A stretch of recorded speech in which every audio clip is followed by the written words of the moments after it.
Assalamualaikum warahmatullahi wabarakatuh. Perkenalkan, nama saya Alin Sarvina sebagai perwakilan kelompok 5 yang akan memperkenalkan anggota kelompok saya.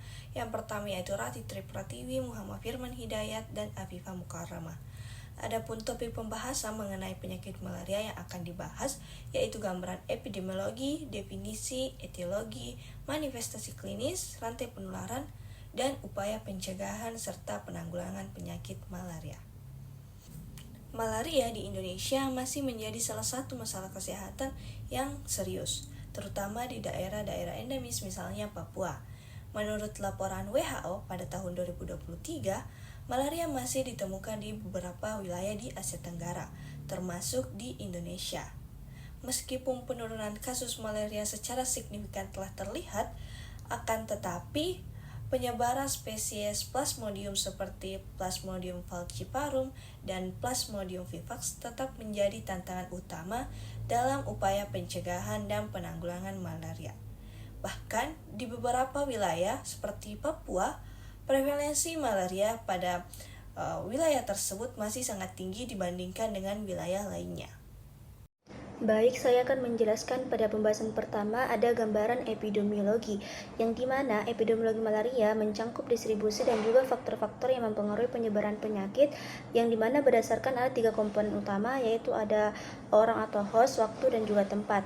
Menurut Kemenkes tahun 2023, dari epidemiologi orang itu ada faktor risiko yang dipengaruhi oleh segi usia, jenis kelamin, dan juga pekerjaan. Dari segi usia itu, kelompok umur 15 sampai 64 tahun menyumbang 62,34% dari kasus malaria.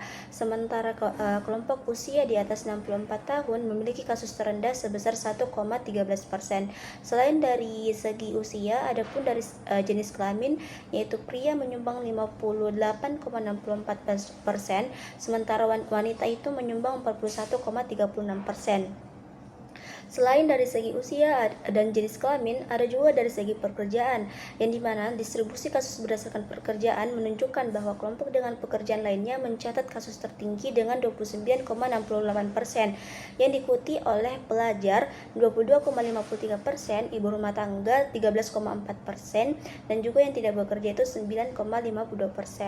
Dan selanjutnya itu pada epidemiologi waktu, yang dimana ini memfokuskan pada pola kejadian malaria dari waktu ke waktu, termasuk musiman dan juga tren perubahan jangka panjang pada insiden penyakit malaria itu sendiri, di mana penularan malaria itu seringkali berkaitan dengan musim hujan karena nyamuk Anopheles memiliki banyak tempat berkembang biak, terutama karena adanya genangan air.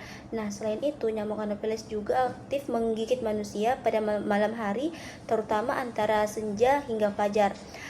Selain dari waktu musim hujan dan juga dari malam hari itu, orang-orang juga itu lebih sering berada di luar rumah pada malam hari atau tidur tanpa perlindungan kelambu, sehingga itu lebih berisiko terkena malaria. Selanjutnya itu ada epidemiologi tempat, yang dimana ini malaria ditemukan di daerah-daerah tropis dan juga subtropis yang mencangkup sebagian besar wilayah Afrika Sub-Sahara sekitar 90%.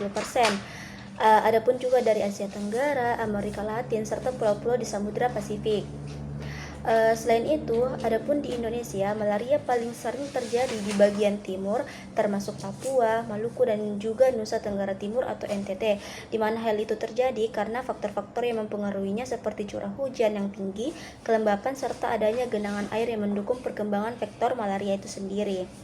Selanjutnya itu ada pembahasan yang kedua, yaitu tentang definisi malaria itu sendiri, di mana malaria adalah penyakit infeksi yang disebabkan oleh parasit Plasmodium yang ditularkan ke manusia melalui gigitan nyamuk betina dari genus Anopheles. Nyamuk ini bertindak sebagai vektor, yang berarti mereka membawa parasit dan menginfeksi manusia saat menggigit untuk menghisap darahnya. Ada 5 spesies Plasmodium yang paling sering menyebabkan malaria pada manusia, yaitu ada Plasmodium falciparum, Plasmodium vivax, Plasmodium malariae, Plasmodium ovale, dan Plasmodium knowlesi. Di antara spesies ini, Plasmodium falciparum adalah yang paling mematikan karena dapat menyebabkan komplikasi yang serius seperti malaria berat dan juga kematian jika tidak segera ditangani. Selain itu, Plasmodium vivax juga termasuk jenis yang menyebabkan malaria bisa kambuh karena dapat tetap tidak aktif di hati manusia untuk jangka waktu yang lama dan kembali menyebabkan gejala berbulan-bulan atau bahkan bertahun-tahun setelah infeksi awal. Selanjutnya itu ada pembahasan yang ketiga, yaitu etiologi dari penyakit malaria, yang dimana malaria disebabkan oleh infeksi parasit protozoa dari genus Plasmodium dengan 5 spesies yang dapat menginfeksi manusia, yaitu ada Plasmodium falciparum, Plasmodium vivax, Plasmodium malariae, Plasmodium ovale, dan Plasmodium knowlesi. Penularan terjadi melalui gigitan nyamuk Betina anopheles yang menghisap darah dari orang yang terinfeksi dan menularkan parasit saat menggigit orang lain. Setelah masuk ke dalam tubuh, parasit berkembang biak di hati manusia dan kemudian menyerang sel darah merah yang menyebabkan gejala seperti demam dan juga anemia. Nah, lingkungan tropis yang mendukung populasinya serta penularan melalui jarum suntik yang terkontaminasi atau transfusi darah juga berperan dalam penyebaran penyakit malaria itu sendiri. Baik, materi selanjutnya yaitu manifestasi klinis, yang dimana fase pertama yaitu fase inkubasi berlangsung 8-37 hari, tergantung spesies parasit. Parasit berkembang biak dalam tubuh tanpa gejala yang terlihat. Fase kedua yaitu fase prodromal. Sebelum demam, penderita mengalami keluhan seperti lesu, sakit kepala, nyeri otot, dan gangguan pencernaan. Gejala ini lebih jelas pada infeksi Plasmodium vivax dan Plasmodium ovale. Fase selanjutnya yaitu fase akut atau klasik, yang dimana ada 3 stadium. Yang pertama itu stadium dingin.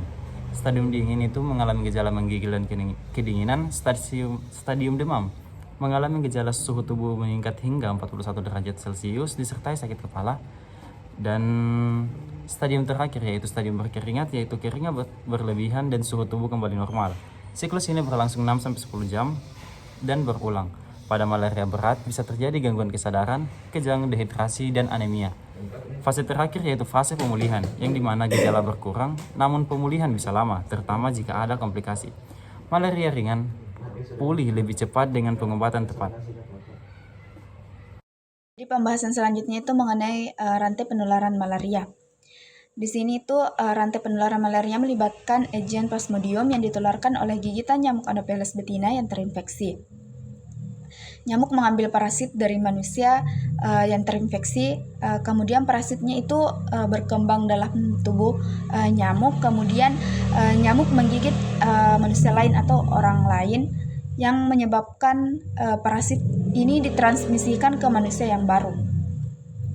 Jadi rantai penularan malaria itu ada 4. Yang pertama ada agen penyebab, di mana malaria ini disebabkan oleh parasit Plasmodium dengan 4 spesies. Spesies utama yang menginfeksi ke manusia.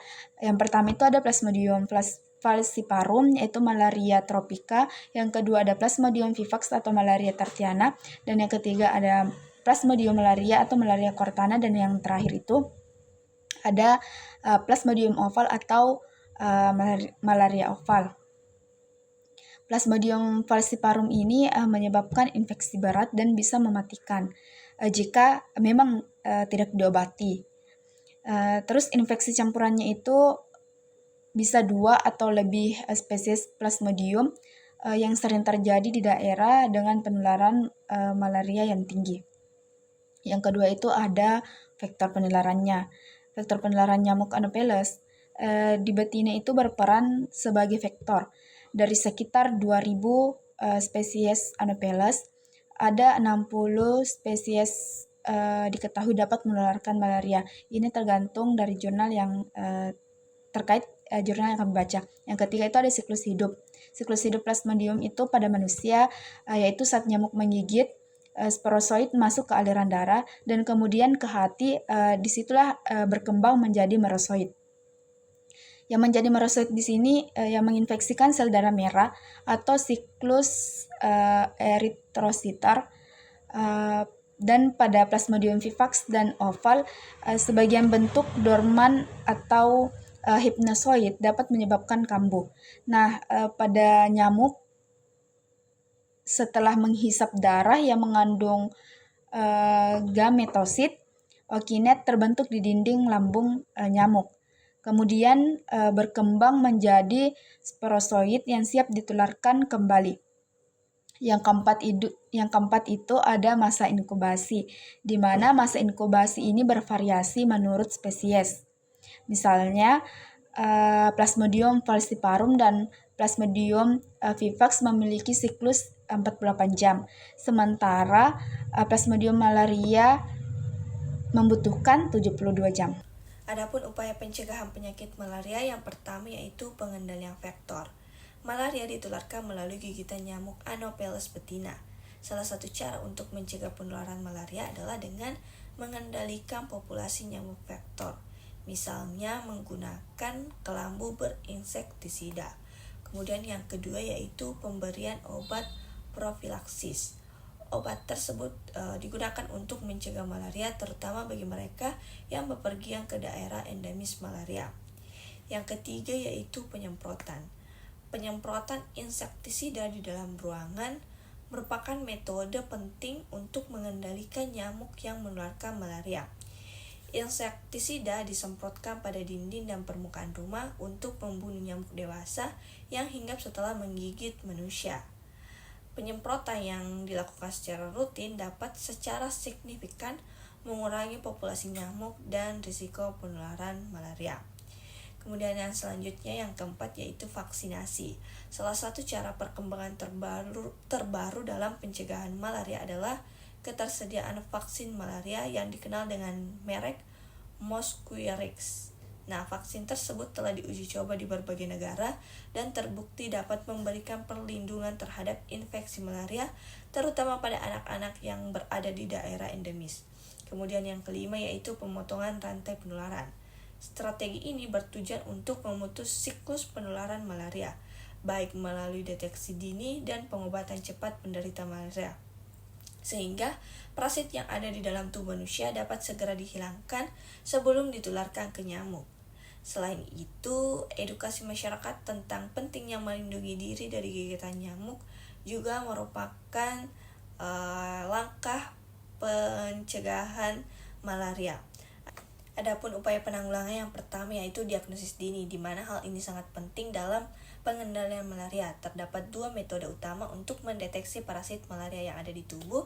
Yang pertama yaitu rapid diagnosis test, di mana tes ini menggunakan sampel darah dan memberikan hasil dalam waktu yang singkat sehingga memungkinkan identifikasi cepat terhadap kasus malaria.